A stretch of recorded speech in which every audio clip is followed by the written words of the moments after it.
What's going on, guys? Alex Earth 814 EDC, and today I'm ready to do my review on the Neutron Star. And now this is being sold by Get Good Skrew.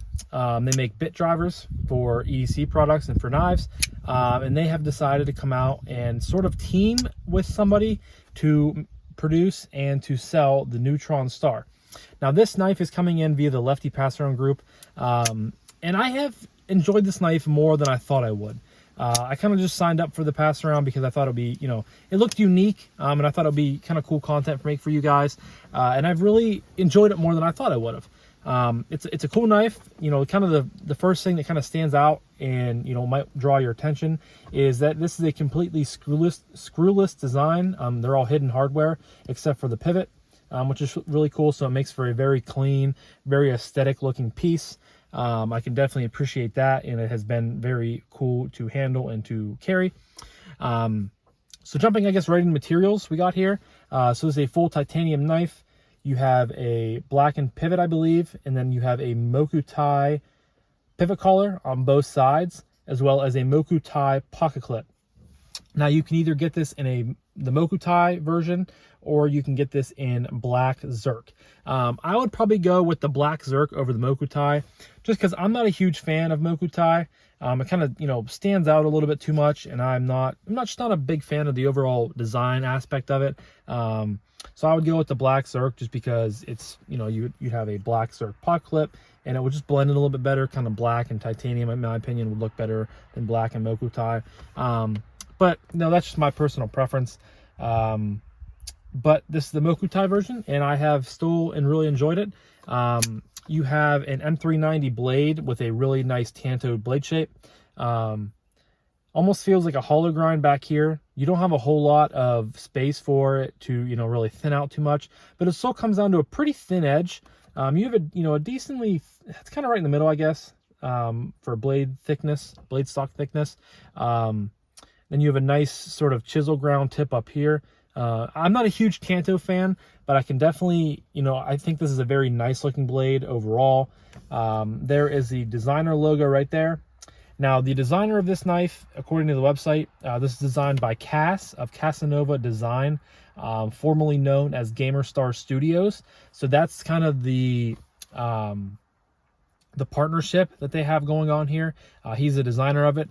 I don't know who the OEM is. I have not heard if anybody knows or not who it is. But that's the designer behind it right there. And there is nothing on this side of the blade, so it's nice and sterile. This is a liner lock, which you guys can see right in there.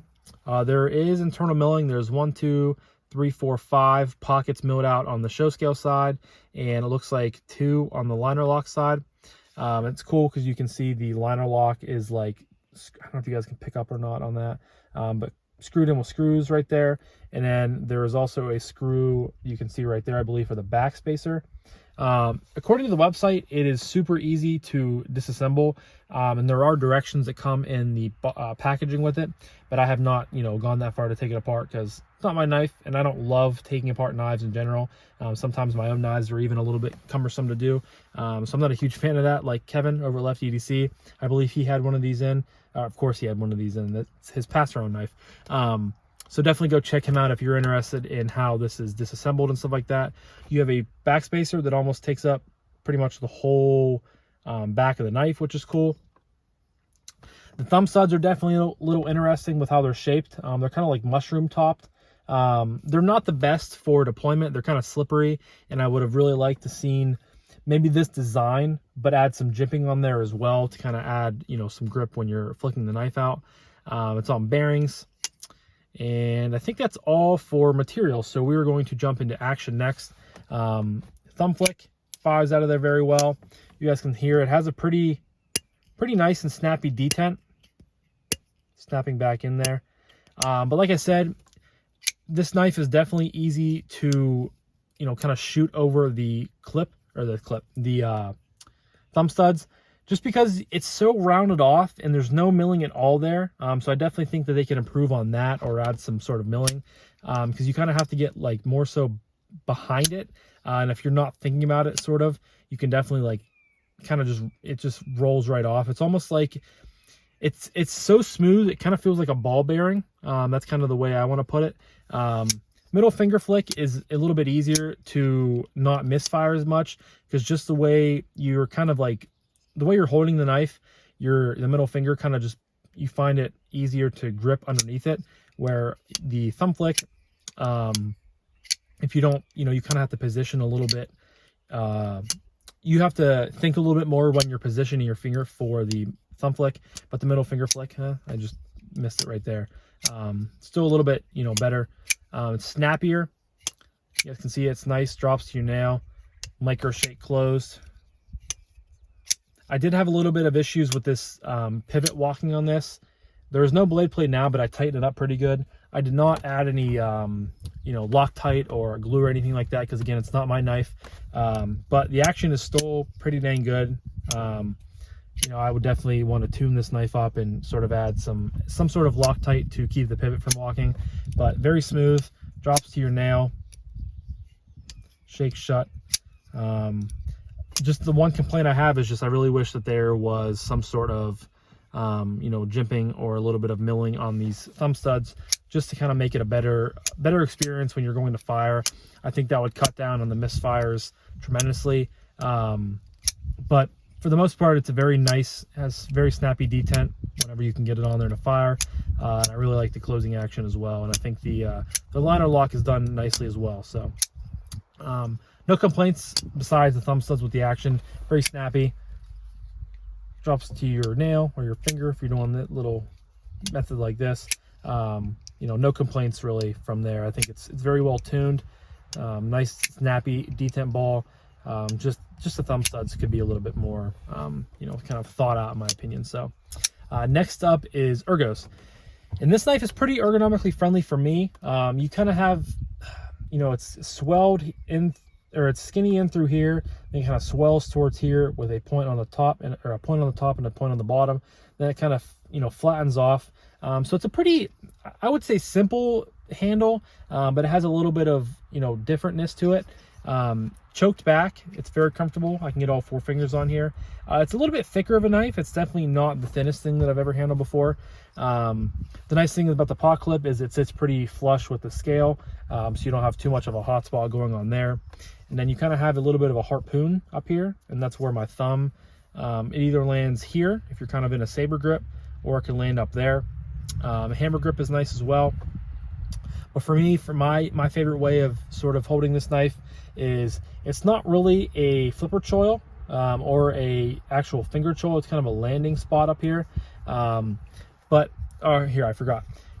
Without choking up, I can still get all 4 fingers on the knife very easily. I don't have, I don't feel cramped or anything like that. But my favorite way of holding the knife is utilizing this sort of landing choil right there. You get locked in, and then your thumb kind of lands on this poon area up here. It's very comfortable. A Tanto blade shape, in my opinion, is not the best the best user. It's very specific. It's sort of directed towards more of a piercing blade. I don't think I have a single Tanto in the collection. I've had a few before, but I always sell them just because it's not the blade shape that I'm going to be utilizing the most. But I can definitely appreciate it, and I think this looks very wicked. So choked up here, you can get a good grip if you're going to be doing some precise cuts, sort of doing some push cuts through cardboard. I can even, get my thumb as far out as right now, on, sort of in this grip. But again, it's a little bit thicker of a knife. But for what it is, I think it's pretty ergonomic. Choked up is definitely the way to go, but really overall, no complaints at all in the ergo department. Now, there is a complaint with the carry department, and that is this pocket clip. This thing is super duper shallow. Just by looking at it, you think it's going to be shallow because you have all this room back here for the clip to be mounted, and they just dropped it down so low, and then they have all this, sort of filled in here. So really, you have like this much of your knife sticking up out of your pocket, and I don't like that at all. You guys know I really like deep carry clips, or even milled clips that sit, pretty flush with the back of the scale, so it gets you as deep as you can. But for me, this is just not acceptable. I don't like that at all. I really think that they could have moved this clip farther back into the corner and really, made it a deeper carry. And also they added a little space in the clip as well. And I think that's for a lanyard, because you don't have any sort of lanyard hole back here, or lanyard, post back here. I don't know why they didn't do that. They could have definitely milled a little bit of the titanium backspacer out, or, just kind of stopped it short and added a little bit of a space there to put a lanyard on. Because of that, they're making this, that definitely adds to this being stuck out of your pocket so far. So I really don't like how they did that. And there is, so it's 130 grams. It's all in millimeters and grams for the length of the, specs on here. So I'm not sure what 130 grams weighs like, but this is definitely, a thick pocket clip, or a thick knife, and a kind of a heavy knife, even with that internal milling. So I'm really glad that they did the skeletonization, because without it, I think it would be even heavier. But when you carry it in your pocket, it's not too, super too bad.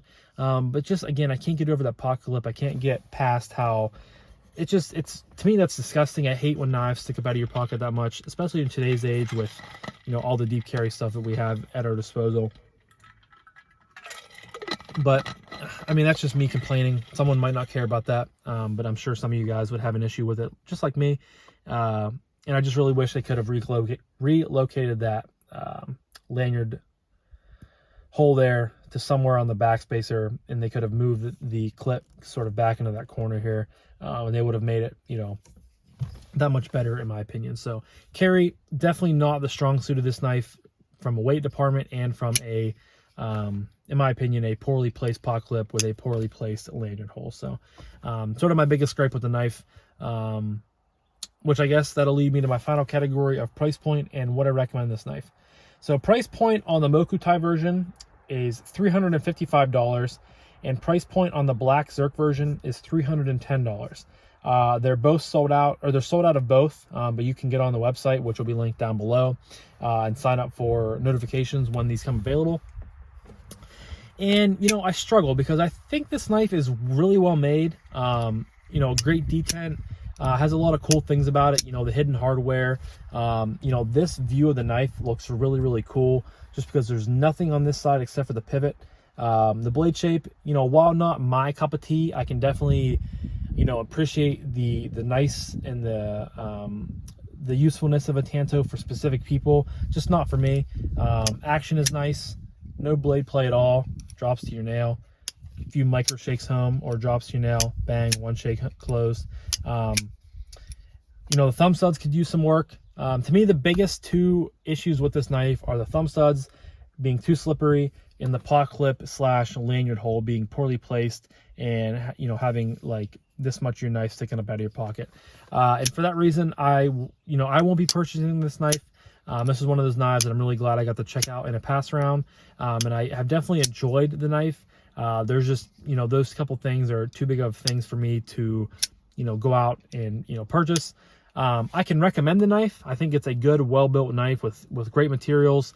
It's different. It's unique, which is cool. I definitely like when things like this come out that are, sort of different than what the norm is in the EDC community. And if you don't care about pot clips being sort of poorly placed and having a lot of knife sticking up out of your pocket, then I can recommend it. It's just kind of one of those things. I can recommend most of the knife, but there's some things that I would tell people, like, hey, if someone came up to me and said, hey, like, I'm looking at getting the Neutron Star, can you recommend it? What are your thoughts on it? I'm gonna say, hey, listen, there's some big faults in my opinion with the thumb studs and the pot clip, but I think the knife is really well made. I think the knife is, has a great action, and I think it's very unique and it's cool, and it kind of has that like unique factor. So I can recommend it in most, sort of those ways, but I also have to kind of discredit the knife in different ways as well. And I think, $355 is kind of right in that price point. And it's adding money because of the Mokutai. That's again why I would go, if I decided to go with this knife, with the Black Zerk. Not only does it look better, in my opinion, it's $45 cheaper. So I think, I don't have a gripe with this knife at that price point, but I'm also not like saying like, hell yeah, that's a steal, kind of one of those things. Like, that's just what the price is. I don't really have any gripes or like I don't really have any pros or cons with it. I'm just kind of like meh on it, if that makes any sense to you guys. I don't think it's a terrible price, but I also don't think you're getting like a bargain. It's kind of just, it is what it is. So I've really enjoyed this knife, really have. I just think there's just some things that, you know, could be fixed and could be upgraded on the knife. And hopefully if they ever make a V2 version and they go back and they revisit some of these things, they make improvements to it. If they would ever make different thumb studs or add milling to these thumb studs and make it with a better paw clip, I honestly might come back and buy it just because it's a cool knife. And again, it's different, it's unique, and it's a really nice and clean, sterile piece of EDC equipment. So I'm gonna wrap this up, guys. I think I've been rambling enough, kind of at that time where I want to get things wrapped up.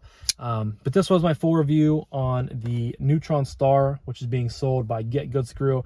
Link in the description down below. I know they're sold out, but again, you can sign up for notifications whenever they go live.